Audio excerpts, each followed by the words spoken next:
तो हेलो मेरे प्यारे मित्र, तो मैं हूँ आशा कश्यप पर स्वागत है आप सभी का हमारे यूट्यूब चैनल में। आई होप आप सभी अच्छे होंगे और मस्त होंगे। तो आज का ये हमारा तीसरा क्वेश्चन होने वाला है मैनर पेपर का। ठीक है, मैनर पेपर हिस्ट्री का। तो हम लोग सेमेस्टर 7 मैनर पेपर देख रहे थे। ठीक है, तो इसके पहले हम लोगों ने 2 क्वेश्चन को पढ़ लिया हुआ था। तो आज हम लोग तीसरा क्वेश्चन को जानेंगे। तो चलिए देखते हैं क्वेश्चन क्या है।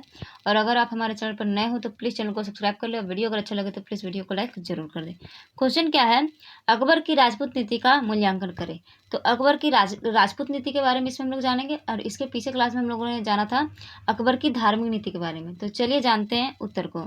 कुछ कुछ दोनों में मिलेंगे सेम, तो इजी हो जाएगा आप लोगों के लिए याद करने में। ठीक है, क्या है, अकबर की राजपूत नीति उसकी सबसे सफल नीतियों में से एक था।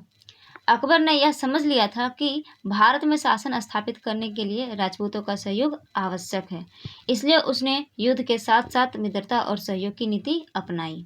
तो अकबर को ये पता था, अनुभव था उसको कि अगर भारत पे शासन करना है तो राजपूतों से मित्रता बढ़ानी पड़ेगी। तो इसने राजपूत नीति को अपनाया था।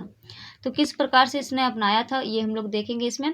और अगर आप लोग इसको परिचय को अगर आप लोग बड़ा करना चाहते हो तो पहले धार्मिक नीति में मैं लिखवाई हुई हूँ उसमें अकबर के बारे में कुछ परिचय। अकबर का जन्म कब हुआ, अकबर का जन्म कहाँ हुआ, उसके पिता का नाम क्या था। तो आप ऊपर में उसको पहले लिख सकते हो, उसके बाद आप लोग ये वाला लिख लीजिएगा। तो आप लोगों का इस तरह से लंबा भी हो जाएगा। ठीक है, बट इसमें काफ़ी है, 4 पेज में लिखा हुआ है तो इसमें भी काफ़ी है। ठीक है, लेकिन अगर और भी लंबा करना है और अगर आप कुछ भूल जाते हो तो उस चीज़ को जो याद रहता है उसको भी भर दीजिएगा। ठीक है, आगे है, उसकी राजपूत नीति का मुख्य उद्देश्य था राजपूतों को अपने साथ मिलाकर मुगल साम्राज्य को मजबूत बनाना। आगे है, अकबर की राजपूत नीति के मुख्य बिंदु थे। इसके कौन कौन से मुख्य बिंदु थे। पहला है वैवाहिक संबंध स्थापित करना। तो अकबर ने सबसे पहले वैवाहिक संबंध स्थापित किया। उसने राजपूत के राजाओं की पुत्री से विवाह संबंध करना स्टार्ट कर दिया। तो क्या इसमें अकबर ने कई राजपूत राजाओं के साथ वैवाहिक संबंध बनाए। उसने आमेर के राजा भारमल की पुत्री से विवाह किया। इससे राजपूतों और मुगलों के बीच मित्रता बढ़ी। आगे है दूसरा, राजपूतों को ऊंचे पद देना। तो अकबर ने राजपूतों को सेना और प्रशासन में महत्वपूर्ण पद दिया। मतलब ऊंचा ऊंचा जो पद होता है वो राजपूतों को देने लगा, ताकि राजपूत जो है वो मुगल साम्राज्य के प्रति वफादार बन जाए। जैसे राजा मान सिंह को सेनापति बनाया और राजा टोडरमल को वित्त मंत्री बनाया। तो ये बहुत ज़्यादा इंपॉर्टेंट होता है। 9 रत्न जो अकबर के दरबार के 9 रत्न में से 2 रत्न ये हैं। तो मान सिंह जो था वो सेनापति था और टोडरमल जो था वो वित्त मंत्री था। इससे राजपूत मुगल शासन के प्रति वफादार बने। आगे तीसरा, धार्मिक सहिष्णुता। ठीक है, इसमें क्या है, अकबर ने राजपूतों के धर्म और परंपराओं का सम्मान किया। उसने हिंदुओं पर लगाया गया जजिया कर समाप्त कर दिया। इससे राजपूतों में विश्वास बढ़ा।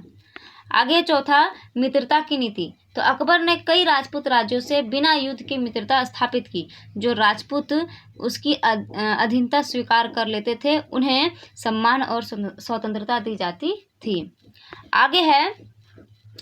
आगे है पांचवा, विरोध करने वालों से युद्ध। तो बहुत कोई ने विरोध भी किया था, बहुत से राजपूत जो थे वो विरोध भी किए थे, जिसमें से एक हमारे महाराणा प्रताप थे। ठीक है, तो कुछ राजपूत शासकों ने अकबर की अधीनता स्वीकार नहीं की।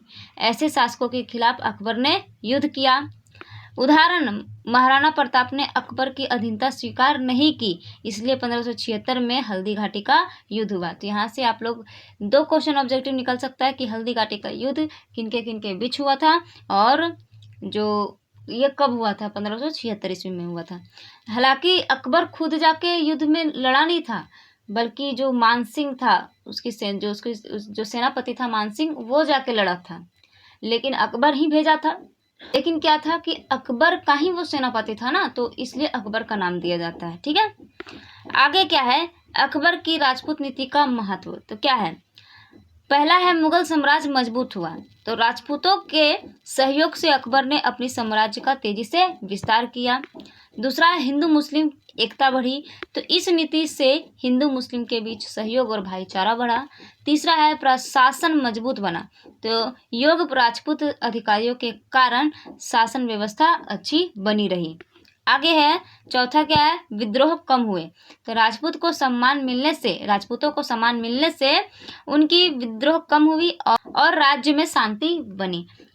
आगे है अकबर की राजपूत नीति की सीमाएं। तो इसका सीमा कहाँ तक था?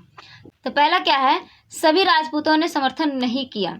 क्या है, कुछ राजपूत शासकों ने अकबर की अधीनता स्वीकार नहीं की। महाराणा प्रताप ने अंत तक संघर्ष किया। दूसरा है, युद्ध पूरी तरह समाप्त नहीं हुई।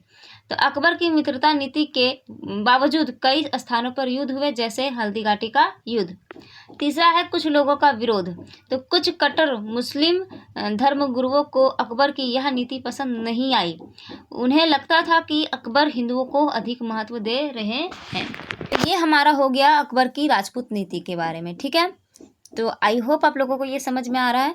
और कहीं पे अगर कोई चीज़ आप लोगों नहीं याद कर पा रहे या फिर कोई चीज़ भूल गए, एग्ज़ाम में होता है ऐसा, एग्ज़ाम में आपको पूरा पहले याद होता है, एग्ज़ाम में जैसे बैठते हैं सारा दिमाग से उड़ जाता है। तो आप लोग को जो याद आ रहा है अकबर के बारे में या फिर धार्मिक नीति से या फिर राजपूत नीति से जो भी याद आ रहा है उसको आप लिख दीजिए, काहे कि दोनों जो है बहुत ज़्यादा मिलता जुलता है, ठीक है। बस खाली नहीं छोड़ना है, जो मिल रहा है दोनों से उसको डाल दीजिए, बाकी सारा सही हो जाएगा, ठीक है। एक दो और जो पॉइंट वगैरह उसको पॉइंट को याद कर लीजिए, बाकी जो लाइनिंग लिखना है वो खुद से ही लिखना है, सिर्फ पॉइंट को याद कर लीजिए, ठीक है। तो चलिए मिलते हैं नेक्स्ट वीडियो में, अभी के लिए इतना ही। अगर वीडियो अच्छा लगा तो प्लीज़ वीडियो को लाइक कर दें और चैनल को सब्सक्राइब जरूर कर दें।